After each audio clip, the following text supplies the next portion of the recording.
The Go Big event is next up in Pokemon Go, and it introduces Dynamax and Max Battles to the game. And in this video, I will be going through all of the details for the event, including how Dynamax and Max Battles will work. I'll also be going through some tips and which event Pokemon are worth focusing on. So the event will be running from September 10th at 10 AM until September 15th at 8 PM local time. For the first time in Pokemon Go, we do have Dynamax Pokemon making their debut in 1-star Max Raid battles. These Pokemon will be Bulbasaur, Charmander, Squirtle, Skwovet, and Wooloo. More on how Dynamax and Max Battles work later on in the video. The bonuses for the event will be 2 times XP for winning a Max Battle and 2 times XP for spinning Pokestops. In field research will be Bulbasaur, Charmander, Squirtle, Skwovet, and Wooloo. In 5-star raids will be Kyogre up until the 14th at 10 AM, and then Groudon will take over. It's worth noting though that these are regular 5-star raids and not primal raids, so you won't get primal energy from beating them. Also, they won't have their legacy moves Origin, Pulse, and Precipice Blades respectively either, so you will need to use an Elite Charge TM if you want those moves. In Mega Raids will be Mega Absol up until the 14th at 10 AM, and then Mega Houndoom will take over. And in 5-star Shadow Raids will be Shadow Raikou on Saturdays and Sundays only. Also, there will be a new part of the Max Out Seasonal Special Research unlocking for this event, and the tasks will be centered around Max Battles and will reward Max Particles, a Dynamax band for your avatar, and more. There will also be event themed showcases for the event. And on the Pokemon Go web store, you can actually buy a Max Particle Pack for $8. And this will get you 6 Max Particle Packs for a total of 4,800 Max Particles. With that said, how can you make the most out of this event?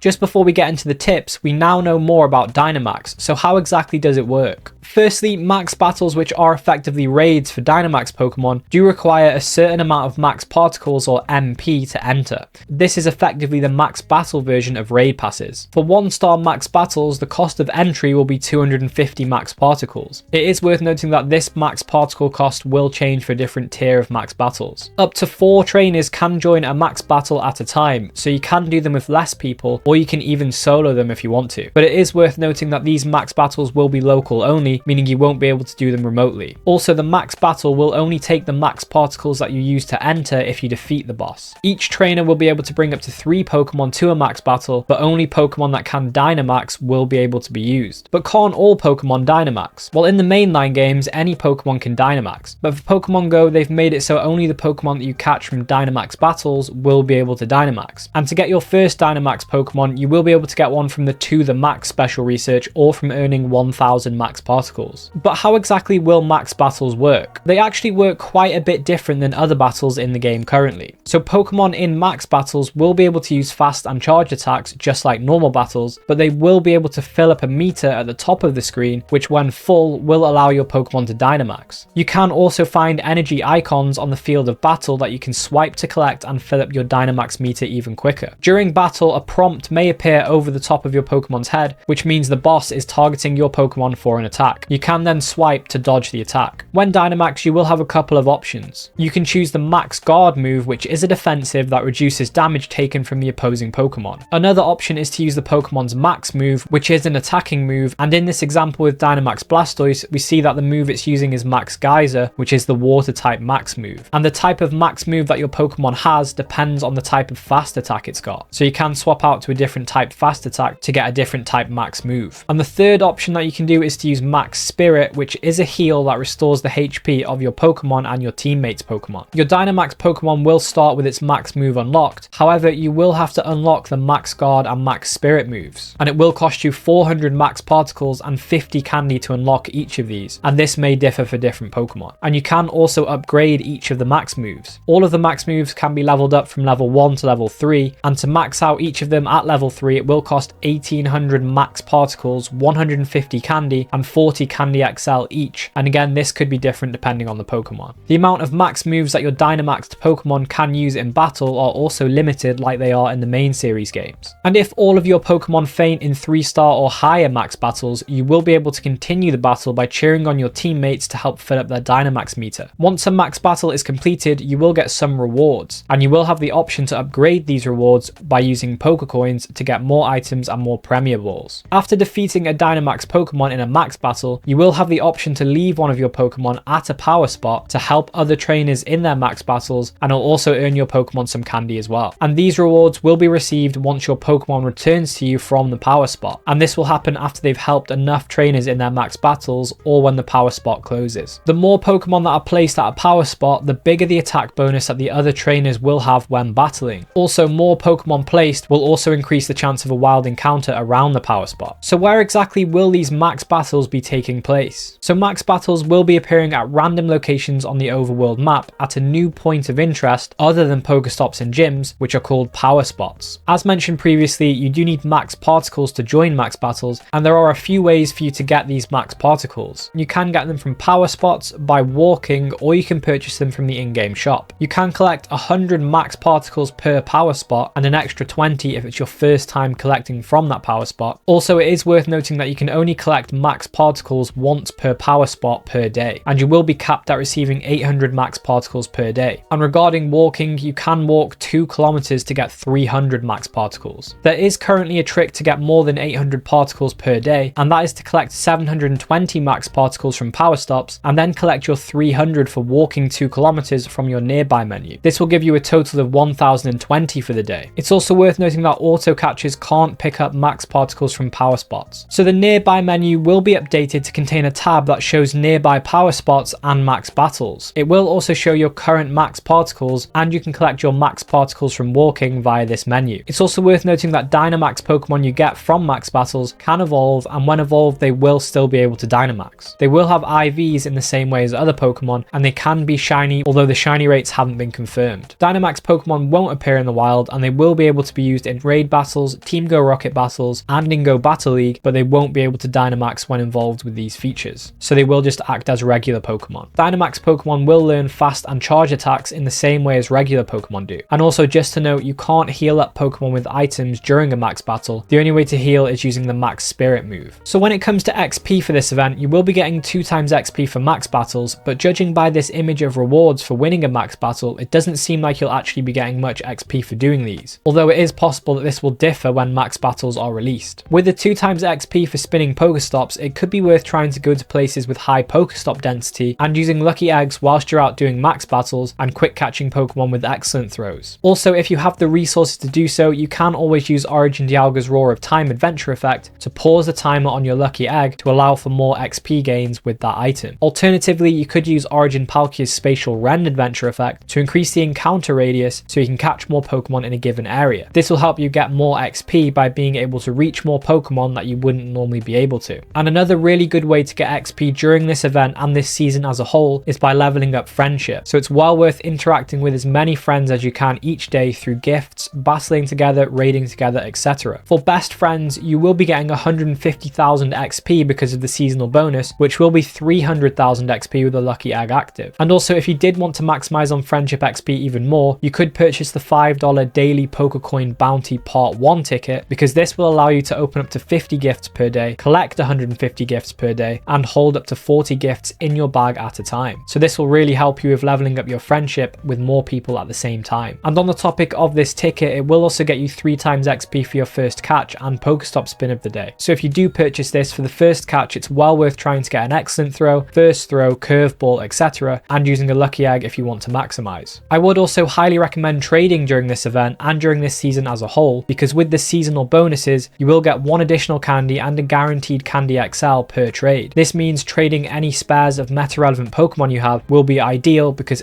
XL candy in particular is quite difficult to come by. And remember, you do need 296 XL candy to fully max out a Pokemon. Also, as it requires candy and candy XL to unlock max moves and level up max moves on your Dynamax Pokemon, it's well worth trading any spares of the non-Dynamax versions you have of these Pokemon to get some extra candy and candy XL. For example, it would be worth trading regular versions of Bulbasaur, Charmander, Squirtle, Wooloo, Skwovet, and the Gala starters at least, because we do know that these will be getting max versions. And remember, you can always use Pinat Berries on these Pokemon to get more candy, and you can Mega Evolve a Pokemon that shares the same type as the Pokemon you're catching to increase the amount of candy, candy XL, and XP you get per catch. And whilst there are no specific wild spawns for the Go Big event, there are some for the Go All Out event, so if there is a specific Pokemon that you want candy and candy XL on, then you should Mega Evolve something of that type. Remember, Mega Evolving a Pokemon that is at the max Mega level will will get you more candy, XP and chance for candy XL. And with the level 49 requirements of needing 35 platinum medals, here are some medals that you could work on during this event. With the 2x XP for spinning Pokestops, it could be a good chance to work on your Backpacker and Sightseer medals. I also recommend working on your Idol medal because you will be getting bonus XP for leveling up Friendship. This is even more worth doing if you do buy the daily Pokecoin Bounty Part 1 ticket. Like I mentioned previously, trading is well worth it this season, and this will help you with your Gentleman and Pilot Platinum medals. With Kyogre and Groudon in 5-star raids, you could work on your Battle Legend medal. And at the time of this recording, I don't know if Max Battles will have any medals tied to them, but if they do, this will be a good event to work on them. And with there being event-themed Pokestop showcases, you could try to work on your Showcases Star Platinum medal. This is the only way to get an encounter with PhD Pikachu currently. So with that said, which event Pokemon are worth focusing on?